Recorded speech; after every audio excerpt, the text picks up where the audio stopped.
Hello guys, welcome back to my channel Tech Dev Guru. कैसे हैं आप सब? अच्छे होंगे। एक बहुत अच्छी news which is React 19 is now stable and I was waiting for this opportunity कि कब रिएक्ट 19 स्टेबल हो and we can create a series out of it, जिसमें हम डिस्कस करेंगे सारे नए फीचर्स, सारे इंपॉर्टेंट फीचर्स जो रिएक्ट 19 में आए हैं, क्या इम्प्रूवमेंट्स आई हैं रिएक्ट 19 में। हम सब कोड करके पूरा एक्सप्लोर करेंगे और सीखेंगे, जैसे कि आप इंटरव्यू में बता सको कि रिएक्ट 19 भी आपको पता है। And this is a very major update और इसमें बहुत इंटरेस्टिंग फीचर्स आए हैं जो आप लोग को मज़ा आ जाएगी पढ़ने में। तो चलिए अपनी सीरीज़ स्टार्ट करते हैं। सबसे पहले हम डिस्कस करेंगे अबाउट कि क्या इम्प्रूवमेंट्स आई हैं रिएक्ट 19 में। आज हम डिस्कस करेंगे रेफ के बारे में एंड ऑल्सो मेटा डेटास के बारे में। सबसे पहला इम्प्रूवमेंट है which is ref as a prop. React 19 से you can access ref as a prop. अब new function components will no longer need forward ref. तो जैसे हम रिएक्ट 19 से पहले करते थे कि हमको फॉरवर्ड रेफ यूज़ करना पड़ता था रेफ को यूज़ करने के लिए, अब रेफ जैसे हम बाकी प्रॉप्स यूज़ करते हैं अब हम रेफ को भी वैसे ही यूज़ कर सकते हैं। चलिए अब इसको डिस्कस करते हैं एग्जाम्पल की हेल्प से कि रिएक्ट 19 से पहले कैसे चलता था और अब 19 से कैसे चलेगा।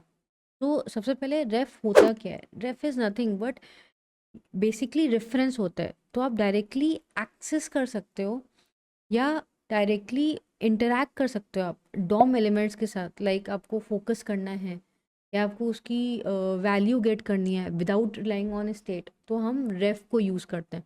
ठीक है, तो चलो अब चलते हैं एग्जाम्पल के ऊपर। हमने क्या किया, हमने एक कंपोनेंट लिया विच इज़ रेफ एग्जाम्पल, जहाँ पे हम क्या कर रहे हैं, हमको एक इनपुट एलिमेंट को, ठीक है, एक इनपुट एलिमेंट पे जैसे ही मैं अपना ये बटन क्लिक करूँ विच इज़ फोकस, सो एक इनपुट एलिमेंट है इस कस्टम इनपुट पे विच इज़ दिस, इस पे फोकस आ जाए।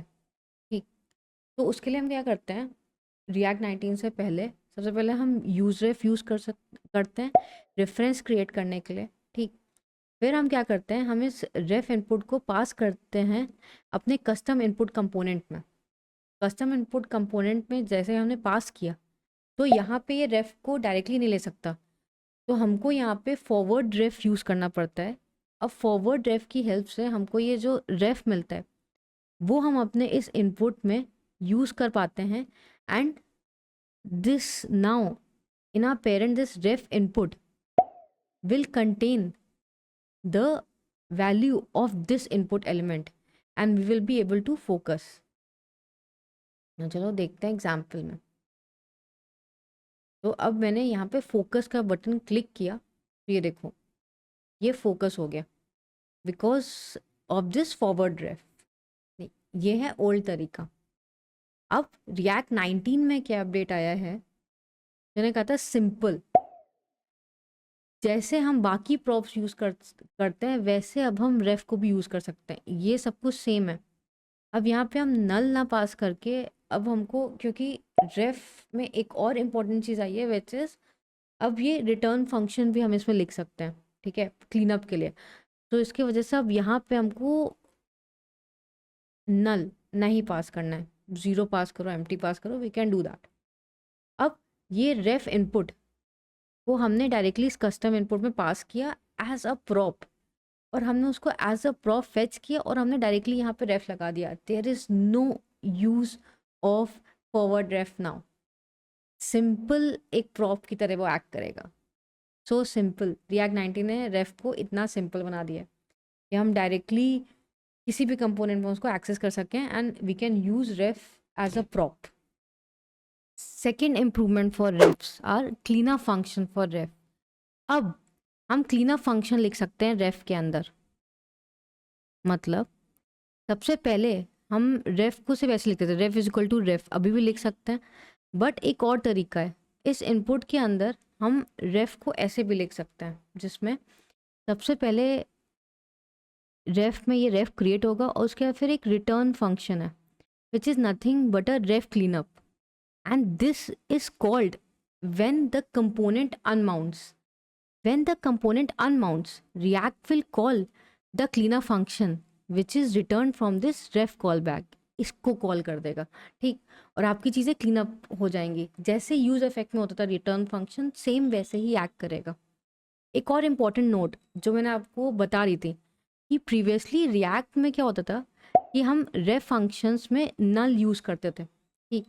सो जैसे ही वहाँ कंपोनेंट अनमाउंट होता था तो क्या होता था कि नल है तो कुछ नहीं हो रहा है, तो कोई भी क्लीनअप नहीं है, क्योंकि पहले कुछ क्लीनअप का सीन ही नहीं था. अब क्योंकि क्लीनअप है और अगर हमने नल पास किया तो वो इस क्लीनअप के स्टेप को स्किप कर देगा.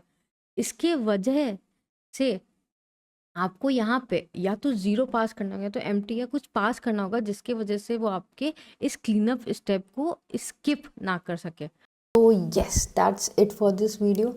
अगर आपको मेरी वीडियो पसंद है तो do like share subscribe my channel. और हाँ, एक और चीज़, अगर आपको मेरे साथ इंटरव्यू प्रैक्टिस करनी है, 1-to-1 मॉक इंटरव्यू, तो अब आप 1-to-1 मॉक इंटरव्यू भी बुक कर सकते हैं मेरे साथ by going to this devritacademy.com.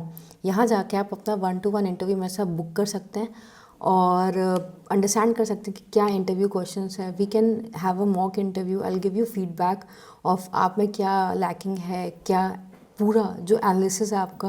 I will give you everything. So do try check out this devritacademy.com. and अगर कोई भी क्वेश्चन है तो आप कमेंट करिए. I will be there to definitely help you out.